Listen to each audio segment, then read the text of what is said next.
Good morning class. इसके पहले हम लोग हिंदी साहित्य से पाठ 1 पढ़े और एक पाठ हम लोग संचयन से भी पढ़े। ठीक है। साहित्य में हमने एक पद्य का चैप्टर पढ़ा था, साखी। उम्मीद करते हैं कि आपको उसमें समझ आया होगा। अब हम आज से शुरू करेंगे हिंदी व्याकरण, जो कि बहुत ही इम्पॉर्टेंट है और आप बहुत पहले से ही व्याकरण पढ़ते आए हैं और आपको पता है कि किसी भी भाषा को बोलने के लिए या समझने के लिए व्याकरण का कितना महत्वपूर्ण योगदान है। ठीक है, चलिए अब आज हम अपना चैप्टर पढ़ेंगे, शब्द और पद में अंतर। शब्द क्या है हम ये जानेंगे और शब्द कैसे पद में परिवर्तन हो जाता है ये भी हम जानेंगे। चलिए तो आगे से हम यहाँ से कंटिन्यू करते हैं। देखिए, शब्द हमारे मुख से उच्चरित, यानी जो हम मुख से उच्चारण करते हैं, यानी जो अपनी भावनाओं को जब व्यक्त करते हैं तो जो ध्वनियाँ निकलती है, तो उच्चरित होने वाली सभी ध्वनियाँ सार्थक नहीं होती हैं। ऐसा नहीं है कि अगर हम कोई शब्द बोल रहे हैं, या जैसे कि ये जो ध्वनि हमारी है, ध्वनि यानी वर्ण यानी अक्षर, तो ये जो ध्वनि है उसको हम किसी भी प्रकार अगर लिख दें तो वो शब्द बन जाएगा और सार्थक होगा, ये सही नहीं है। जैसे अगर मान लीजिए अगर हमें लिखना है कमल, ठीक है, तो हमने वर्ण तो कमल में वही उपयोग किए, लेकिन क्या कर दिया, पहले ल लिख दिया, फिर म लिख दिया, फिर क लिख दिया। अब ये बताइए, अगर ये शब्द बनता है तो क्या इसका कोई अर्थ निकलेगा? नहीं निकलेगा।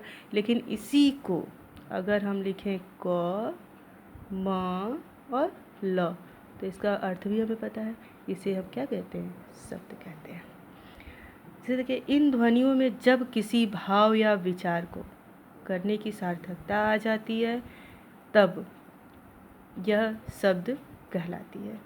अर्थात शब्द उस ध्वनि समूह को कहते हैं जिससे भाव अथवा विचार को व्यक्त करने की क्षमता होती है।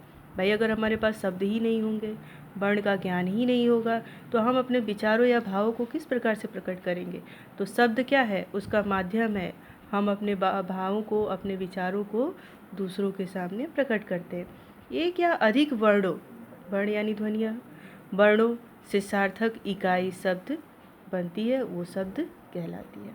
अतः शब्द एक या अनेक वर्णों के उचित संयोजन, अब संयोजन किसे कहेंगे, यानी उचित मिलन, जैसे कि अभी हमने यहाँ पे आपको समझाया था, उचित मिलन से बनते हैं। जैसे नल, भाई अगर ये न और ल है, जब इसको हमने मिला दिया ये शब्द बन गया, तो क्या है, ये उचित मिलन है इसका, यानी सही जगह पे हमने इसका प्रयोग किया है, तो ये क्या बन गया? शब्द बन गया।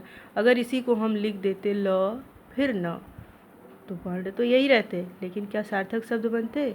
नहीं बनते। ठीक उसी प्रकार से ये सब भी है। शब्द भाषा की स्वतंत्र इकाई होती हैं। शब्द क्या होते हैं? भाषा की स्वतंत्र, ये किसी चीज़ में बंधे नहीं होते, वो अपने आप में ही स्वतंत्र होते। जैसे ये कमल है तो क्या है, ये स्वतंत्र है, इस पर किसी चीज़ से इसको बाधा नहीं गया है, तो इसीलिए कहा जाता है कि शब्द क्या होता है, एक स्वतंत्र इकाई होती है। जैसे कमल, प्यारा, छोटा, अध्यापक, ये किसी और चीज़ से तो मिला नहीं है। कमल भी क्या है, अपना एक अलग अर्थ स्पष्ट करता है। प्यारा, ये भी अलग अर्थ स्पष्ट करता है। छोटा, ये भी अर्थ अलग स्पष्ट करता है। और अध्यापक भी अलग स्पष्ट करता है। प्रत्येक शब्द का कुछ न कुछ अर्थ अवश्य होता है, अतः शब्द क्या होते हैं? सार्थक होते हैं। उम्मीद करते हैं कि आपको शब्द क्या है वो समझ में आ गया होगा और उसकी महत्ता क्या है ये भी समझ में आ गई है। चलिए अब हम आगे आते हैं। पद शब्द और भाषा की स्वतंत्र इकाई है। शब्द क्या है? भाषा की स्वतंत्र इकाई है। यदि इन शब्दों को ज्यों का त्यों वाक्य में रख दिया जाए तो सार्थक वाक्य की रचना नहीं हो सकती है। जैसे उदाहरण, कक्षा, किताब, पढ़ना। देखिए, ये एक क्या है तो शब्द, लेकिन क्या है, ये सार्थक समूह में नहीं है, तो ये एक वाक्य की और पद की रचना नहीं कर सकती है। अब देखिए, जैसे यही अगर कक्षा शब्द है, अगर कक्षा शब्द में हम लिख दें कि ये बच्चे कक्षा 10 के विद्यार्थी हैं। अब देखिए ये बच्चे हैं, ये तो शब्द था, ये कक्षा ये क्या था, ये शब्द था, लेकिन इस कक्षा शब्द को हमने इस पूरे सेंटेंस में, इस वाक्य में जब ला दिया तो ये क्या बन गया, एक पद बन गया। ठीक है, तो उनके अब उदाहरण जैसे कक्षा किताब पढ़ना क्या है, शब्दों का एक साथ उनके मूल रूप में रख कर बोलते हैं तो यह अर्थपूर्ण वाक्य नहीं कहलाएगा, जैसे अभी हमने आपको यहाँ पर समझाया। इसका सार्थक वाक्य बनाने के लिए उनके रूपों में परिवर्तन करके यदि बच्चे कक्षाओं में किताब पढ़ते हैं तो ये क्या हो जाएगा, सार्थक समूह। अतः हम ये कह सकते हैं कि शब्द जो कि स्वतंत्र इकाई है, उस शब्द से अगर हम वाक्य की रचना करते हैं तो वो क्या कहलाता है, पद कहलाता है। बच्चों इस पार्ट से, शब्द और पद से आप ज़रूर ही परीक्षा में क्वेश्चन पूछे जाते हैं।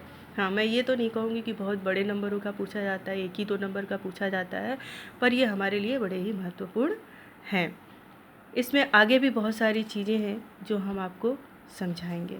अभी आप ये जो वीडियो है और इसका पाठ भी, पूरे पाठ को, पूरे लेसन को मैंने आपको शेयर किया है उस पर, आपके ग्रुप पे, उसे बड़े ही ध्यानपूर्वक से पढ़िएगा। और शब्द और पद में अंतर और शब्दों से कैसे शब्द को हम पद में कन्वर्ट करते हैं, इस तरह के प्रश्न आपके परीक्षा में पूछे जाते हैं। जैसे पूछे जाते हैं कि शब्द और पद के कुछ उदाहरण देकर हमें समझाइए, या शब्द और पद में क्या अंतर होते हैं, या फिर कुछ शब्द दिए जाते हैं उसको पद में परिवर्तन करने के लिए कहा जाता है। तो आशा है कि आपने अभी तक ये सारी चीज़ें समझी होंगी। अगर कुछ चीज़ें रह गई होंगी जो नहीं समझ में आया होगा तो वो आप हमसे कमेंट बॉक्स में कमेंट करके पूछ सकते हैं।